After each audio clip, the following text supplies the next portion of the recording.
Now we're in the second module. In this module, we're going to cover two topics. We're going to talk about data conversion, converting between different data types, and getting input from the user. Pardon me. Now, both of those concepts are fairly straightforward. However, the conversion can offer some complications. So we're going to go through a number of different things with that. So let's start with the conversion, because we need to know how to convert data before we can even think about inputting data in C#. So I'm going to comment out this code that we have here, just like we did with the output. I'm going to do the same thing with the variables. So I'm just going to change that to a star/star and put a star/ afterwards. So I'm not deleting any of this, so I will make this code accessible to all of you, so you can have you can look through it as much as you want and play with it and all that kind of fun stuff. So the next thing we're looking at is conversion. Now, we learned 3 different types of conversion in the grade 11 course, the grade 11 university course. The grade 11 college course only learned the first one. So the first one is the convert dot to something, whatever we want to convert to. Now that could be it could be a double, it could be a byte. You notice I'm spelling all these with capitals because it wants the object form of them. It could be a bool. It could be an int 32. You actually have to specify the bytes. You could choose int 16, int 32, int 64, all those kinds of things. And of course, there's string, all those kinds of things. So you can convert dot to double, convert dot to byte, convert dot to bool, and that's all there is to it. Now, these are functions that return a result. So we have to store whatever they convert into a variable or use it on the spot. It depends on the operation that you're doing. The second thing we learned was casting. And that's basically like treat one type as another valid type for now. Usually that's for on-the-spot type things, calculations, output, that kind of stuff. And then the last one we learned is the more complex, yet the most powerful and the most useful. Unfortunately, we don't use it nearly as much as we should. So it is some data type dot try parse. Now that's the same types as we have up here. So whether it's a double, so it could be double.try parse, int32.try parse. And this one returns a result as well. Now I'm going to put a little bit more in here. So it returns a Boolean. Bool. And so it returns a Boolean, and we have to give it some data. We have to give it the data to convert. So this has always got to be a string. So it only converts strings. Try parse is only for converting strings.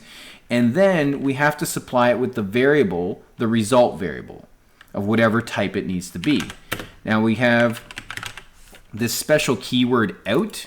It basically allows this function to actually modify this variable. Now normally when we use subprograms, which we'll get into later, any variables that we put inside the brackets, like we did up here in console.writeLine with different variables up here and whatnot, they don't get changed. They can't get changed because when we pass them in, they're just copies of the variables. But here, when we use that keyword out, it's not a copy anymore. It actually gives this function access to modify this variable. So this is called an out variable. I don't want you using out variables. They're usually pretty bad form. But in this case, we don't really have a choice. So this function basically gives us 2 results back. It gives us a Boolean telling us whether the conversion was successful or not, true or false.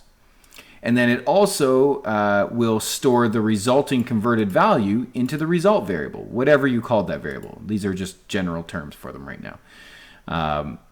But what if it fails the conversion? Well, if it fails the conversion, a 0 gets stored in the result. Just a straight up 0. Okay? So let's play with this a little bit. Let's create a few variables. Let's say a double. Let's call it num. And we're going to set it to 4.5. Okay? And let's say an integer. And we'll call that num2. And we're not going to give it a value yet. Because what we're going to do is we're going to take our double and we're going to convert it to an integer and then store it into that integer. Now we saw before when we tried to just shove a double into an integer, it failed. It says it can't fit, that we can't handle the decimal places and it's too big, 64 bits versus 32 bits. So now we're going to say, well, I think we can. We just got to push a little harder. And what we're going to do here is we're going to say num2 is going to be assigned the converted version. Convert dot to, now we're converting to an integer. So we're converting dot to int 32. And then inside the brackets, we just have to specify whatever it is we're converting. In this case, it's going to be num. And we close our statement. We better display that on the screen. Console.writeLine. And we're going to say result. Oops. And we're going to put num2. Okay. So take a second and try and theorize what you think is going to be displayed on the screen right now. Are we going to see result 4.5? Probably not likely because we stored it in an integer, and integers can't handle decimal places. So what do you think we're going to get? Well, let's find out. We run it, and we get result 4. What? 4? Where did that come from? Maybe it just cut off the decimal place. Maybe. Let's test that theory. Let's put 5.5. And we'll do this again. Now we got a 6. Wait a second. It couldn't have cut off the decimal place. Because if it did, it would have given us a 5. So what's happening? Well, it's rounding. It's rounding. So when we use the convert.toInt32 method and we try and take something with a decimal place and shove it into an integer, it rounds the decimal place. But you're probably thinking to yourself, wait, that's not right, Mr. Lane. 4.5 does not round to 4. You know what? I agree with you. But it doesn't use standard rounding rules. It uses something called the Banker's Rule. And the Banker's Rule says when you have a 5, always round to the closest even number. That's why 4.5 rounded to 4. And 5.5 rounds to 6. If I change this to 5.4 and we run it, it actually goes down to 5 because 5.4 rounds down to 5. If I change this to 5.6, of course we're going to get 6, as we would expect. We just normally, in this case, we would expect 5.5 to go to 6 because we always learn that 5s always round up. But in the Banker's Rule, it rounds to the nearest even number. Basically, it more evenly distributes it, right? So you got 1, 2, 3, 4 always rounds down, or 5, 6, 7, 8, 9 always rounding up, in which case that doesn't really work out. That means you're going to get more round ups than you're going to get round down. So by employing the Banker's Rule, you actually get an even distribution. You're actually going to get half of them round up and half of them round down. So that's why it works out. Basically, it's a way to balance things out in the end. Okay, so that is the conversion method, convert.toInt32, and you can use any of these different things. Let's try something else. Let's try this. Let's create a string, and we're going to call it valid. It's not going to have a valid, it's not going to have a number right now, or a value right now. Let's create above this a bool, and we're going to say is valid. We have one of those up here, but it's commented out, so it's okay. And we are going to give it the value true. And now what we're going to do is we are going to assign this valid variable a converted version of a bool. Let's see what happens. So we have valid is equal to convert.toString is valid. So we're converting the Boolean to a string. Well, let's try running that now. Oh, we better display it. It's not going to work out too well if we don't display it. And we can just change this num2 to valid because it's nice and generically output there. And we get a warning. The warning we got was because we have this num2 variable, we've given it a value, but we didn't actually use it. So it's not a bad warning. It's just saying, hey, you're wasting data right now. But look what we got on the screen here. Result : true. So true, valid actually holds a string right now at this point that says true. Even though I wrote it like that, because this is a literal value that actually holds the value of true. Right? So we converted it to a string. That works. Let's try going the other way. Let's see what happens here. So I am going to give, actually no, we're going to leave that for now. We're going to keep going. We got other things to do. So let's move on. We've covered the convert method enough. Let's go into the casting method. And we're going to try something similar. So we're going to go back to our two numeric types. So this time I'm going to say num2, not mum, num2 is equal to the first num. Now I can't do that right now because double is obviously doesn't fit into num2. So the way casting works, all you do is in front of the value that you want to cast, just specify what you want to treat it as. In this case, I want to treat it as an int. I don't have to write int 32, I just got to write int there inside those brackets. So whatever immediately follows this will get treated like an integer, and then it will get assigned into num2. So let's display num2 and see what we get. Now last time we did this, we got a 4. And when we did 5.5, we got a 6. Let's see how things differ. Oh, we got the 4 still. Okay, that's good. Let's try 5.5. Oh dear. We got a 5. What does that mean? Does that mean that it rounded down this time? Always? No. What it actually does is it does something called truncate. Truncate means it cuts off the decimal places. So even if we had 5.9 and we run it, we're still getting 5. It literally just cuts it off. So it says, we're not going to pay attention to these decimal places. They don't really matter. Now, that's basically it for casting. That's pretty much all there is to it. The one thing that I did want to add to that is I mentioned that anything that follows this will get treated like an integer. That means if you want to do more than just a simple variable, then you have to do something in brackets. So I could say num times 3.7. So it's going to follow proper Bedmast rules. It's going to do the brackets first. Then it's going to cast it to an integer. Then it's going to store it into num2. And then we're going to see it on the screen. And we get 20 this time. So whatever 5.5 times 3.7 is, it's somewhere between 20 and 21. And then the decimal place got cut off or truncated because of the casting. So that's casting. And the last one that we did was try parse. Now, as I said, this is the most powerful one because it gives us 2 results and creates opportunities for us. So, typically speaking, we would want to create a bool to store whether it converted properly. So we'll just use this isValid bool for now. So I could say something like isValid is equal to, let's say we want to convert int 32.tryParse, and we are going to try and convert that num2 variable. Oh wait, we can only do strings, so we can't do that num2. So we're going to write this. We're going to write quote 5.5. And I want to store that in my variable num. Okay, we're just going to get rid of this line of code for now. We're going to comment that line out. And let's put this above our output statement so we don't have to keep writing this stuff. So, and we're, oops, that should be num2. Yes, num2 is our integer. So we are trying to convert the string 5.5 to an integer and then store it inside of this num2 variable.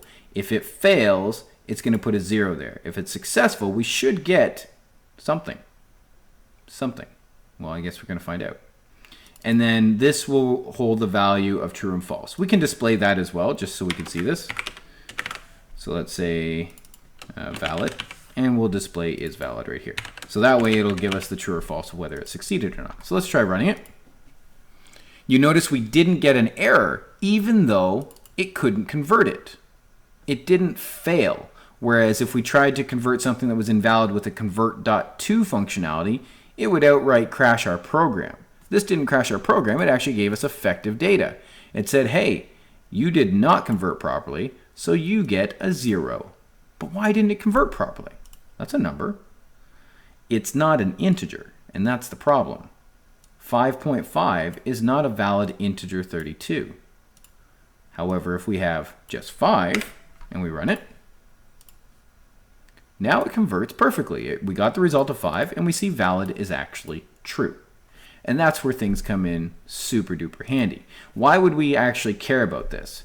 Well, we'd care about this when we're trying to get data from the user. Let's say, for example, you ask the data for their name, or you ask the user for their name and their age, and they got things backwards. You read in their age and try and store it into you ask for their age, but they accidentally write their name in, and you try and store that into an integer. Well, that's not going to work out too well. But if we use try parse, we can test to see whether they entered a valid number before we tried to store it into the integer. And if they didn't enter a valid integer, we could ask them again and again and again until they pick up on the problem. Eventually, hopefully. So that's where the try parse comes into play. Mostly useful during input, which is my segue into the next section. So we are going to put a little / around this big chunk here. And now we're going to go to input. So input is exactly what it sounds. It's when we're getting data into the computer from an outside source. Usually that is the user, but it could be something like a network connection or something along those lines if you're making like a network game or a network piece of software. Depending on what you're doing, could be from a file or something along those lines. We're going to keep it simple and just do it from the user. So whenever you're getting input from the user, especially in a console, what you need to realize is that it is a two-step process. Those 2 steps are simple. Ask, read. Another word we use for ask is we have to prompt the user. We have to ask them for the data. We have to prompt them. Now, sometimes prompts come in different ways. They might be like a flashing arrow saying, go here. It depends on what you're doing. For our text-based software that we're going to be making for the most part, it's typically going to be a direct question or a statement that says, enter name. Please enter name, go here, close this, do that. There are specific instructions, okay? Now, once we've asked for it, the next line of code should be to read it in. Now, if we read it in, we're probably going to store it into a variable, so we need a variable to store that data into. Now, one thing you need to realize, though, is whenever we're getting data from the user, it will always come to us as a string. So if we're asking them for their age or something like that, we need to realize that when we get that data from the user, we are getting a string representation of whatever they typed in. So if they typed in 16, we're going to get quote 16. We're not going to get the number 16. So if we try and store that into a numeric variable, we're going to run into some problems. So what do we have to do? We have to convert. So let's do the basic stuff. Let's do the simplest stuff first. We're going to ask the user for their name. So I'm going to first create a variable for that, string username. Doesn't have a value yet because I plan on getting that from the user. And now from there, I'm going to ask them for their data. So a prompt. How do we display things on the screen? Console.writeLine. Console.writeLine. Enter name. So I've prompted. Now I need to read it in. Well, what's the opposite of writing? It's reading. So to read data in, instead of console.writeLine, we're going to have console.readLine. ReadLine is a function, which means it returns a value, which means I need to store that value. So if I write the command console.readLine, it doesn't have any parameters, so I don't have to put anything in the brackets. It doesn't need any data to do its job. It's just going to read in whatever the user types, and then we're going to store it in an appropriate variable. In this case, username. So we're going to say username is assigned the value of whatever they type in. Let's display it on the screen so we can see what we can do. Console.writeLine, name, and then we're going to add on username. Oops. New keyboard, still learning my muscle memory here. All right, so hopefully this should work. Let's run our program. Enter name, Bill. Name, Bill. It worked perfectly. Now, I see this as a usability problem, not a logic error. I don't like we asked them for enter name and then we typed it on the next line and then we get the output. It doesn't look very cleanly formatted. So the way that I solve this problem personally is instead of using console.writeLine when I prompt, I like to use just console.write. And what you're going to see is a pretty big difference. Now remember this. Now let's run it again. Enter name, Bill. That's nil. Bill. And you see that immediately that's a way cleaner interface. We typed on the same line that the user asked for it. And then we just displayed our results. Now if I wanted to put a little bit of space between my data entry and my feedback, I could throw a /n right here, although that's not very clean. I would probably more likely just output a blank line, console.write line, quote, quote, and just put literally a blank line. And then we run it, and now we can get Bill, and now we have a nice space between our feedback data. Okay, I'm just going to delete that for now. That was just a demonstration. So that's fine when we want to read in a string, because we read a string and we stored it as a string. Let's try doing it with a numeric type. So let's say integer. Int user age. Pretty reasonable data type to use for age. Byte would also be acceptable, or double depending on the manner in which they're entering their age. So if they say, well, I'm 37.2 years old, I can't use an integer for that. So now we're going to ask them for their age. So you'll notice that I still go through the exact same process of ask, read, ask, read, ask, read. It's important that you do this because the user, especially in text-based consoles or text-based programs, they lose track of what they were doing. So you can't say enter 5 numbers, because what's going to happen is they're going to enter 2 numbers, go to the bathroom or tend to a screaming baby or whatever's going on. They're going to come back and be like, how many did I do again? I don't know.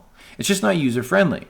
So it's better to ask for 1 number at a time, for example. You might say, or maybe you're creating a program like a Teach Assist type mark entry program. So it might be like enter mark 1, enter mark 2, enter mark 3. So it's clear and defined.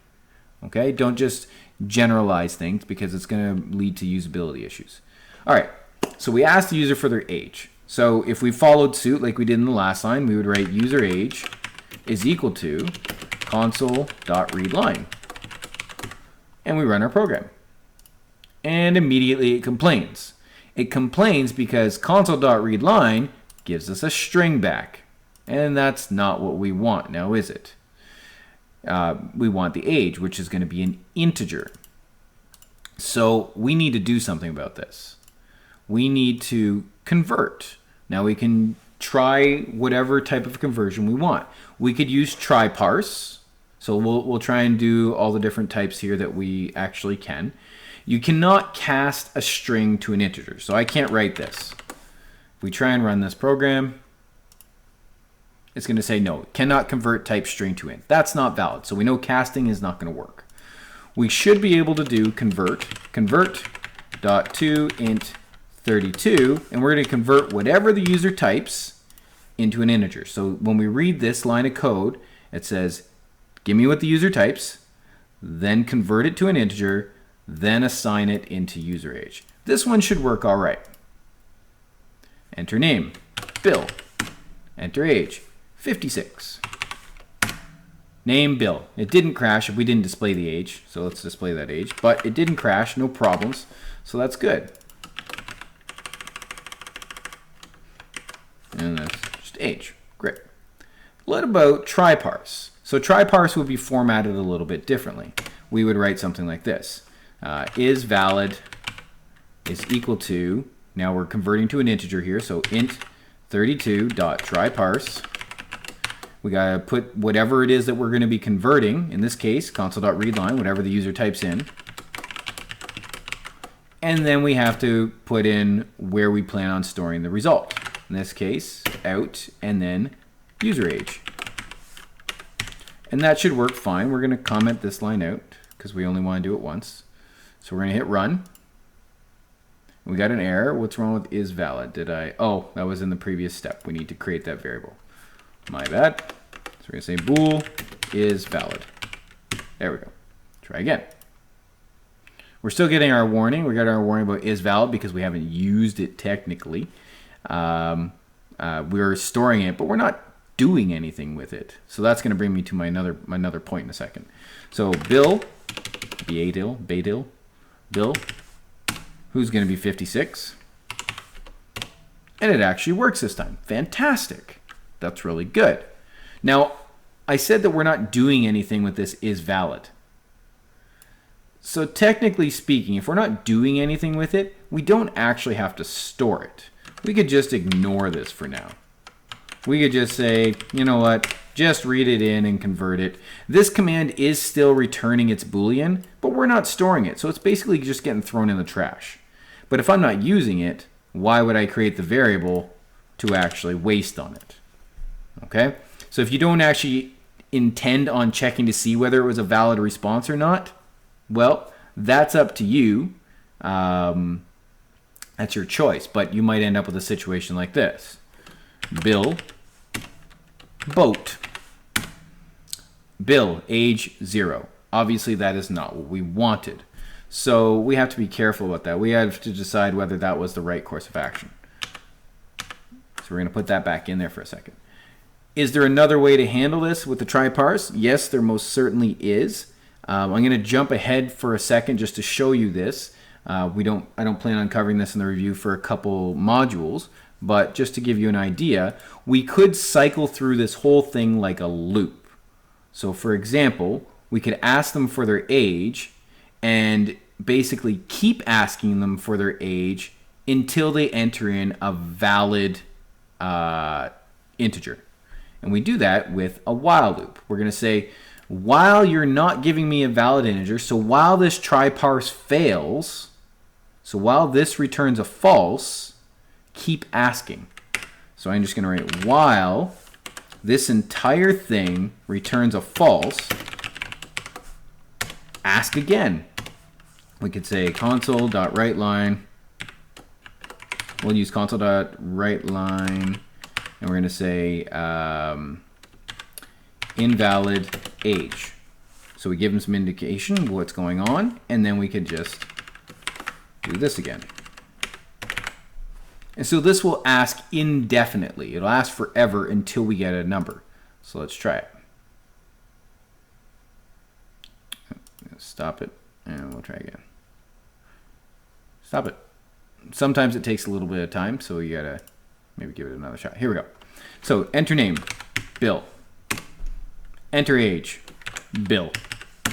Invalid age, enter age, Bill. Enter age, Ted. 56. Ding, ding, ding, ding. We have a winner. So it's going to ask forever. Okay. Now I can make it a little bit cleaner if I wanted to. I could do things like console.clear, which will clear out all the output and try again. But that basically works. Now this is a little verbose.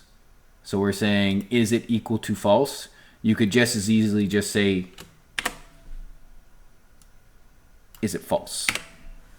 By putting that little exclamation mark. Remember, that means not, which means gives us the opposite. So if it is not true, ask again. So let's demonstrate that. Enter name, Bill. Enter age, boat. Oh, bad. Enter age, van. Oh, enter age, 40. And it works. So we can see how this works. Now we're actually not going to get into while loops for a little while, but I just wanted to show you what the purpose was there and how it actually worked. Okay, so that's it for our conversions and our input. And the next module, we're going to get into selection and subprograms if we can get into both at once.